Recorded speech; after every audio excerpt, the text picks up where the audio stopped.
Padre Fernando, o nosso primeiro bloco, como sempre, né, com categorias predicamentais muito elevadas, mas de modo muito popular, ainda que admitamos o monogenismo polifilático.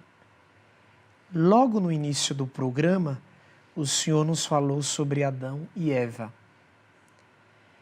Eles existiram? Os seres humanos devem ter começado a existir, não é?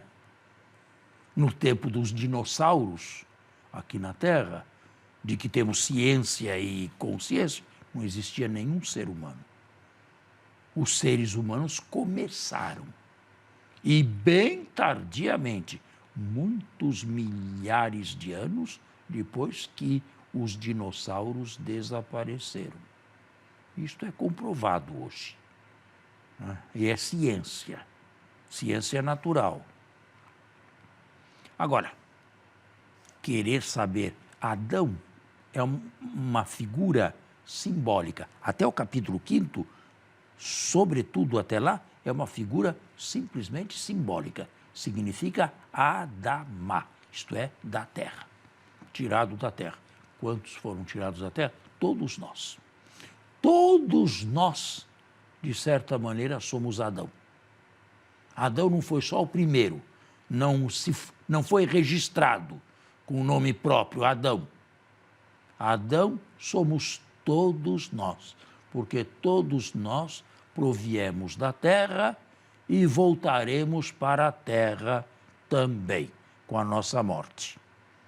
Então, nesse sentido, houve uma época em que, na linha evolucionista, se admitimos, e eu a admito, naturalmente orientada transcendentalmente por Deus, um momento em que se deu o salto metafísico, ontológico, de seres inanimados ou de seres irracionais para um ser racional. Agora, saber quando foi, quantos foram, em que época e em que circunstâncias, isto nunca a ciência saberá, e muito menos estes que escreveram o capítulo 3º no pós-exílio, no século VI a.C. Mas como é que operaram? Operaram da seguinte maneira: nós somos pecadores. Nós fomos pecadores. O exílio está aí para nos dar a lição. E nós recebemos a lição. Os povos todos são pecadores. A partir do presente e de uma reflexão do presente, retrotraíram para as origens do ser humano, o pecado. E desta maneira, a meu ver, de um modo extraordinário, fizeram uma teodiceia de Deus. Deus nada tem a ver com a desordem que o mal moral fez entrar no mundo. No capítulo 3, a gente falou um pouco sobre a imagem da serpente, e aí falamos que o autor sagrado a escolheu para que ela pudesse representar e visibilizar o papel do mal. E no capítulo 3 ainda, padre, a gente viu como que o mal age. O mal age colocando confusão, o mal age trocando as palavras e os ditos, o mal age se aproximando... Com a violência humana, se aproximando dos humanos. Agora, de certo, a pergunta que o telespectador, sobretudo um pouco mais superficial, nas páginas bíblicas pode se fazer é: se já sabemos, através do Páginas Difíceis, por que do mal e como o mal entrou no mundo, como o pecado entrou no mundo, como perceber... O mal é o pecado. Eu falei sempre em mal moral, não em quaisquer males. Isto faz parte da condição do mundo. Você não teria nunca resfriado se não tivesse pecado? Não. chegar a esse ponto? Aí tem uma linha da teologia que diz que Não. o pecado, a doença é sempre consequência do pecado. O Não. mal é Essa consequência teologia do pecado. está absolutamente superada. Ela já teve em alta na igreja, viu? Já, no passado, ingenuamente. Hoje ela está completamente superada. Ou seja, se eu gripo, é porque há uma deficiência no meu organismo. Não só a sua gripe, qualquer doença que você venha a ter. Você é um corpo, você não é aço. E um corpo evolui, e um corpo envelhece. Existe um aspecto, eu não chamo isso de mal fim, de mal moral, ou mal pecaminoso, eu chamo de males físicos.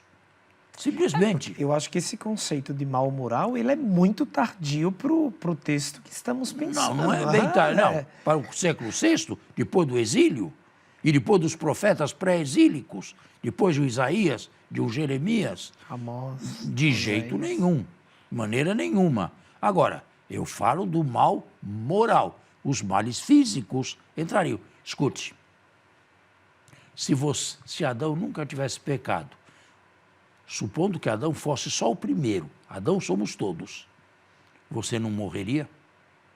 Adão estaria neste mundo ainda? Depende o que significa morrer. Não. Porque que morte, A morte de que que morte nós nós temos. estamos falando? A natural? A morte que nós conhecemos. biológica que chega uma hora que... A única morte que nós conhecemos. você Não sabe- existem 5 mortes. Mas você sabe Existe que a uma única teologia morte. nos apresenta outras Não, mortes. não. Existe. Qual seria? O Adão estaria aqui fazendo o quê com milhões de anos? Creio que não, né? Porque os salmos dizem que a vida do homem é ilusão e sofrimento, que eles passam. Não, Bom, teria isto morrido. já supõe o pecado. Mas sem o salmo, ou o Não, homem de certo. teria uma vida indefinida neste Não mundo? dá para se imaginar. Adão. O homem foi feito para este mundo? Creio que não. Imagina Abraão andando por aqui, por São Paulo. Se a morte não existisse, seria necessário inventá-la, porque nós não aguentaríamos uma vida interminável neste mundo. Seria muito enfadonha depois de um certo tempo. Se 70, 80, 90 anos já nos pesam, imagina ter que viver, ser condenado a viver aqui neste mundo por todos os séculos dos séculos. Agora, eu estou falando na única morte que existe e que é a morte que nós conhecemos. Não conhecemos outra morte. Esta morte única tem a ver também com o pecado, porque o pecado invadiu tudo, pervadiu tudo, a morte também. O que poderíamos pensar? Agora, isso aqui nunca entrou no plano de Deus, né? Porque senão Deus se frustraria, o que não é verdade, nunca. Deus não se frustra. O que nós poderíamos imaginar? Uma morte sem morte, digamos assim, e não é um jogo de palavras. Isto é, uma partida deste mundo alegre, feliz, uma consumação plena, uma esperança enorme de buscarmos a outra vida. Hoje, a morte não é mais isto. E quem morre em Deus? Bom, será que mas não goza desse... morre no sofrimento também. Morre só na certeza da fé. Não tem mais nada. E a morte, como nós conhecemos hoje, é inimiga. Afirma São Paulo na carta aos Coríntios. Primeira, a última inimiga a ser vencida será a morte. Agora ela está pervadida pelo pecado e deixou de ser uma morte tranquila, uma morte pacífica, para ser uma morte dolorosa e, sob certo aspecto, na incerteza. Sob certo aspecto. Porque você não tem uma certeza, uma evidência do que vai te acontecer após a morte. Mas, embora o seu pensamento teológico seja muito profundo, o senhor não acha que ele está tonificado pelo pessimismo? Porque tem a fé. Pela luz da mas a fé no não Cristo tira. que foi além da morte. Na fé, A fé, para aqueles que têm, hein? Para aqueles que têm. Óbvio. A fé não tira de jeito nenhum essas sensações horríveis a respeito da morte. Até morte de santo, sabe? Não, por um lado, a fé não tira isso, mas por outro, a fé preenche a lacuna do vazio. Não, preencher não. Me dá certezas. Ela te dá uma certeza particular, ela te dá uma certeza de fé, que não é uma certeza de razão e não é uma evidência, é uma certeza de fé. Você morre na confiança mais que na certeza. Você morre na absoluta confiança e confiança justificada. Isto é a fé. Do contrário, não haveria mais fé, haveria evidência. Nós temos que distinguir. Eu creio firmemente em Deus e creio na vida eterna, mas eu não tenho a evidência da vida eterna. Mas isso não pode chegar a um patamar em você, a um patamar de certeza? De evidência, não.